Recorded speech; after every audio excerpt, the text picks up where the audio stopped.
নিয়ে আমরা রাজনীতি করতে চাই না।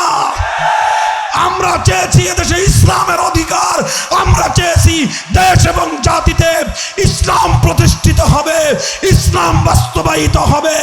এই প্রশ্নে কারোর সঙ্গে আপোষ নাই।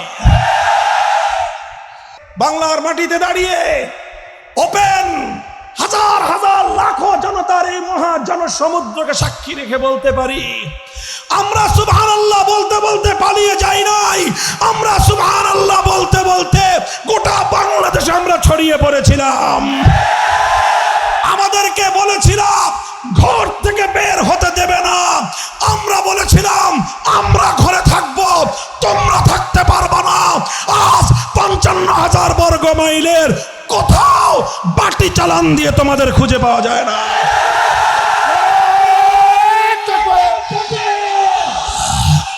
আমাদের কথা পরিষ্কার, প্রাইমারি স্কুলগুলোতে নাচের নাচ গানের শিক্ষক নিয়োগের যেই সার্কুলার হয়েছে অথবা যেই সরকারি গেজেট প্রকাশ হয়েছে সেটাকে বাতিল করতে হবে। অন্তর্বর্তীকালীন সরকার বেশি চালাকি করতে যায় না, আমাদেরকে এই শিশুর মতো প্রবোধ দেওয়ার চেষ্টা করেন না। আপনারা আবার বলে দিলেন আমাদের একজন ধর্ম উপদেষ্টা আছেন, আমাদের লোক, শ্রদ্ধাভাজন লোক, বাংলাদেশের অন্যতম শীর্ষ আলেম, তিনি একজন মুহাদ্দিস, ইসলামিক স্কলার। তাকে দিয়ে আপনারা আমাদের ক্ষোভ প্রশমন করার চেষ্টা করেন। তাকে দিয়ে আপনারা বলালেন যে এই মুহূর্তে গানের শিক্ষক তো নিয়োগ হচ্ছে না। আমরাও জানি এই মুহূর্তে নিয়োগ করার সেই সুযোগ নাই, কিন্তু আপনারা যেই গেজেট প্রকাশ করেছেন সেই গেজেটটা প্রত্যাহার করবেন কিনা সেটা বলেন। আপনারা গানের শিক্ষক নিয়োগের গেজেট প্রকাশ করতে পারেন, আমাদের কলিজার টুকরা আল কোরআন এবং ইসলামের ধর্ম শিক্ষক নিয়োগের গেজেট প্রকাশ করতে আপনাদের হাতের মধ্যে তখন পায়খানার কুলু পেটে বসে। কাকে খুশি করার জন্য বাংলাদেশের মন্ত্রণালয় পরিচালনা করেন? এদেশের গানের শিক্ষার বইয়ের নামে সমস্ত শিরকি হিন্দুদের মূর্তির ছবি দিয়ে আমাদের কোমলমতি ছেলে মেয়েদেরকে প্রাইমারি স্কুল এবং হাই স্কুলে শিরক এবং হিন্দুত্ববাদ দিয়ে দীক্ষিত করার পায়তারা চালাবেন। আমার মুসলমান সন্তানের ঈমান হরণ করবার চেষ্টা করবেন, আর আমরা মুখে আঙুল দিয়ে চুষবো। আমাদেরকে এতটা অকর্মণ্য ভাবলে ভুল করবেন।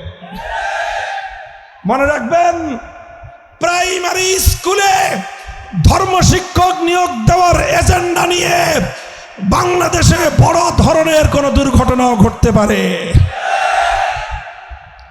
আমাদের রক্ত দিয়ে প্রতিষ্ঠিত বিপ্লব, রক্তের বিনিময়ে অর্জিত বিপ্লব, আর সেই বিপ্লবের ফলে প্রতিষ্ঠিত অন্তর্বর্তীকালীন সরকার, বিপ্লবের এই চেতনা বিপ্লবীদের আত্মার সম্মান প্রদর্শনের জন্য হলেও আল কোরআনের, ইসলাম এবং ধর্ম শিক্ষক নিয়োগ দেওয়ার জন্য প্রাইমারি স্কুলে ব্যবস্থা গ্রহণ করতে হবে।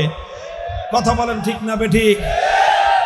আর যারা ক্ষমতায় যাওয়ার জন্য প্রতিদ্বন্দ্বিতা করতেছেন, করেন ভালো কথা, কিন্তু আগামী দিনে ক্ষমতায় এসে ইসলামের জন্য কি করবেন?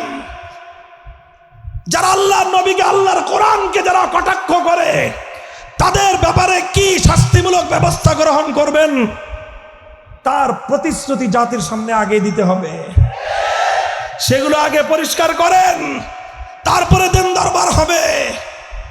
কথা বলেন ঠিক না বেঠিক? আমির হেফাজত আল্লামা শাহ মুহিবুল্লাহ বাবুনগরীর হাফিজাহুল্লাহ তাআলা ওয়া রাহ, তিনি তার সর্বোচ্চ অভিভাবকত্বের জায়গা থেকে বিভিন্ন দল মতকে, বিভিন্ন রাজনৈতিক শক্তিকে উপদেশ দিয়ে থাকেন। ওনার উপদেশ মানবার চেষ্টা করেন। যদি ওনার উপদেশ মানতে না পারেন, নিজেদের দুর্বলতাকে খোঁজার চেষ্টা করেন, ওনাকে কটাক্ষ করবার চেষ্টা করবেন না।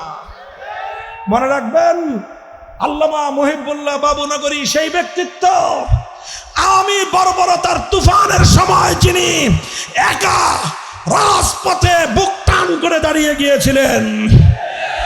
তিনি আমাদের মাথার উপর বটবৃক্ষ হিসেবে আছেন। তার অসম্মান হেফাজতে ইসলামের অসম্মান। এটা এদেশের আলেম সমাজ ভালো চোখে দেখে না।